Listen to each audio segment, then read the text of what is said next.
और लोंडो, क्या हालचाल। आज मैं बात करने वाला हूँ पबजी बैन के बारे में। बिना किसी देरी के चलिए शुरू करते हैं। कहते तू होता कौन है कहने वाला, कहते कौन बातें तेरी सुनने वाला, मुझको ना लेना देना इससे जितने नकली बैठे घर पे सबको एक साथ किया डिसमिस। 2 सितंबर 2020 एक ऐसा दिन था जिस दिन सभी बेरोजगार युवाओं से उनकी सुख शांति चैन सब छीन लिया गया।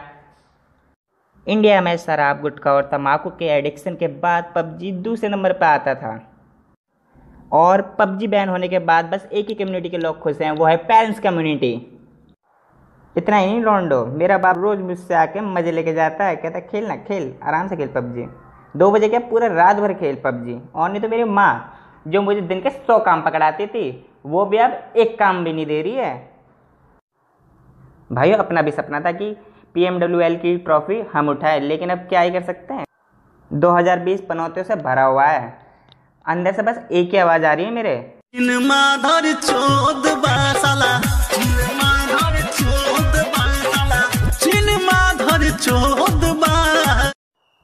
फिर लौंडा उसी दिन मेरे बेस्ट फ्रेंड का कॉल आता है और वो खूब कहता है भाई घर आ जा, बोतलें खुलेंगी बोतलें। मैं कहा बोतलें, लेकिन किस लिए, ब्रेकअप हो गया क्या? तो वो कहते नहीं, पबजी बैन होने वाला है। मतलब कि मेरे दोस्तों के भी अखंड चुत्ते आप पे चल रहे होंगे। सर आप भी सोच रही थे 1 सेकंड के लिए मार्केट में मेरी वैल्यू कम हो गई है क्या इस वाहियात चीज़ के लिए मैं ओपन हो रही हूँ? मुझे नहीं लगता लोंडो टिकटॉक बैन होने पे टिकटॉक की छमियाओं ने ऐसी हरकतें की होंगी, लेकिन अपने पबजी वाले महान है। एक बात बताओ लोंडो, हम सब क्या इसलिए अपसेट हों क्योंकि पबजी बैन हो गया? टाइम पास करने के और भी साधन हैं, वो मुझे बताने की कोई ज़रूरत नहीं है। और पबजी के स्पोर्ट में पहुंचना UPSC के एग्ज़ाम क्लियर करने का बराबर हो चुका था। पबजी में हैकर है ये सबको पता है। उसका चक्कर में जो फेयर कंपटीशन था वो घंटा कोई फेयर कंपटीशन था, ये दर्द सिर्फ अंडरडॉग समझ सकते हैं। पबजी वालों को ये सारी बातें पता होते हुए भी उन पर आज तक भड़ुओं पे न बग्स ग्लिचेस न ही हैक पेड हैकर्स कुछ बैन नहीं किया गया। शार्प शूटर का साला आज तक चलता है। अगर मैं शर्त लगा लो, अगर 2 दिन बाद पबजी अनबैन भी होता है ना, शार्प शूटर वाला हैक 100% काम करेगा। लॉन्डो PMC और फॉल्स प्लेट पर जो हमारी ऐसी तैसी हुई थी ना, क्या ही बताएं। हर एक गेम में भाई हैकर। और एक बात बताओ, कोई फ्रंट में 1v1 बैटल में हारे समझ में आता है, मैं पत्थर के पीछे हूँ, हैकर मुझे पत्थर के आर पार मार रहा है, वो हैकर नहीं तो क्या है। और इतना ही नहीं, मैंने ऑल पे माइक किया, सब कह रहे हैं हैकर। अब सबको ये बात पता होते हुए भी कुछ नहीं होता है इसका, इस गेम का कुछ नहीं होता भाई, कुछ नहीं होता। हम ही चूते थे जो खेलते थे कि 1% उम्मीद है कि हाँ PMWL तक पहुंच जाएंगे। चलो इसी बहाने मोदी जी ने ये भी तोड़ ही दिया भ्रम हमारा। अगर लॉन्डो लाइफ में तुम किसी भी चीज़ को इतना भाव दोगे तो वो चीज़ तुम्हें भाव देना कम कर देगी। सेम सीन इस गेम के साथ हुआ था।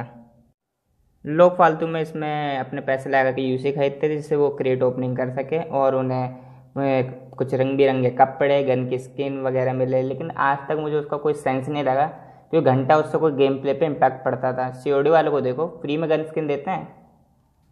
हाँ, इसका मतलब ये नहीं मैं COD का यहाँ प्रमोशन कर रहा हूँ।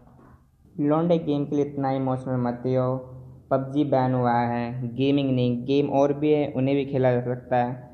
और हाँ, लेकिन मानता हूँ ई स्पोर्ट में पबजी का ज़्यादा मतलब इंडिया में था क्रेज़, लेकिन वही बाकी गेमों को इतना नहीं है। वो मुझे भी नहीं पता, लेकिन फ्यूचर में भी ये चीज़ बढ़ेगी और मोबाइल के लिए भी वो नए गेम आएंगे, वो कस्टम वगैरह जो भी होते थे।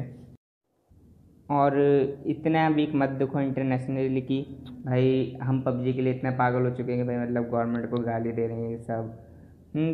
तो ताकि इन गेम अगर गेम वापस आती भी है तो कम से कम अगर हम चाहें तो अपनी यूनिटी बना के इस हैक ग्लिचेस इन सबको फिक्स कराने के लिए हैशटैग चला सकते हैं। वैसे गवर्नमेंट के इस कदम से चाइना को सही में इम्पैक्ट पड़ा है, ऐसे मैंने कई आर्टिकल पढ़े थे, उसमें मतलब लिखा था हाँ मतलब इससे इम्पैक्ट पड़ रहा है चाइना वालों को। होपफुली पबजी गेम वापस आए इंडिया में जल्दी से जल्दी, क्योंकि एक मिडिल क्लास फैमिली के लिए एक PC या कंसोल अफोर्ड करना बहुत ही मुश्किल होता है। चलो लौंडा, अब लोगों से ही जानते हैं कि पबजी बैन पर उनके क्या रिव्यूज़ हैं। मैं न्यूज़ देखी थी, मुझे अफसोस हुआ। मैं उससे एज अ करियर अपना चूज़ करना चाहता था, क्योंकि मैं काफ़ी लोग से इंस्पायर हुआ था और मैं चाहता था जैसे अपना करियर बनाऊँ। देखने बूढ़े, तो गेमिंग के लिए एक्सपायर हुआ है, अच्छी बात है, लेकिन करियर? अभी तेरी एज ही कितनी है? पहले तो 10वीं के बोर्ड तो दे ले, फिर बात करियो करियर की। कितना समय देते थे आप पबजी गेम में? मैं 3 घंटा देता था। लौंडा इसकी हंसी बता रही है कि वही लौंडा है जब तक इसकी मम्मी इसको एक फ्लाइंग चप्पल सीधा कान के नीचे नहीं देती है ना, जब तक ये मोबाइल को छोड़ता नहीं है। चल माना तू 3 घंटे देता है। असी तो यहाँ फुद्दू हैं जो पूरे दिन लगे रह रहे हैं कस्टम वगैरह खेलने और लाइव स्ट्रीम अलग से कर रहे हैं। हाँ, क्योंकि इससे काफी क्राइम्स भी बढ़ रहे थे। कोई सेंस है इस बात की? तो इससे बच्चों के उस पर भी बहुत अच्छा असर पड़ेगा, तो थोड़ा सा पढ़ाई में भी ध्यान देंगे।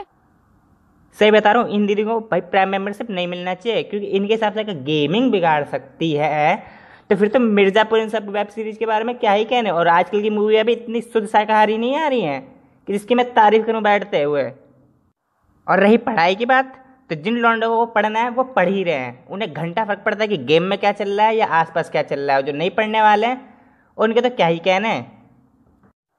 इसी के साथ वीडियो यहीं पे ख़त्म करते हैं। और वीडियो जैसे भी पसंद आई हो तो please like share and subscribe करें। आज का एम रखते हैं पूरे 50 लाइक का। मुझे नहीं पता है आपको कैसे भी करना चाहिए, आप उसके लिए हैशटैग चलाओ ट्विटर पे या कैसे भी, बस क्लिक करवा देना। अब मैं चलता हूँ, मुझे जाकर फोर्टनाइट खेलना है। अबे सुन बेचैने आगे का सीन गरम करूं, जिनको लगता मैं बचकाना पहले उनको नरम करूं, उनको लगता बस प्यारा सा लिखना जानता मैं शायर हूं, जो नंगा करने बैठा मैं बिल्कुल ना शर्म करूं। पहले क्लियर करूं कौन हूं मैं, कहां से टपका बीच में, वाइल्ड कार्ड सीन में था 5 साल से नींद में हूं भीड़ में, तभी तो रुकना सीखा नहीं भीड़ में, जो सोचे रोक लेगा उसका दूर भरम करूं। कहते लगता ना रैपर तू, लगता स्टाइल तेरा खास ना, पन्नों पे लिख दूं दास्ता, बता दूं मेरे पास क्या तू बेस्ट है, ये गलत फहमी क्लियर करते आज। हाँ तू आसमां तो ले, तुझको ही चीर दूं मैं बादशाह।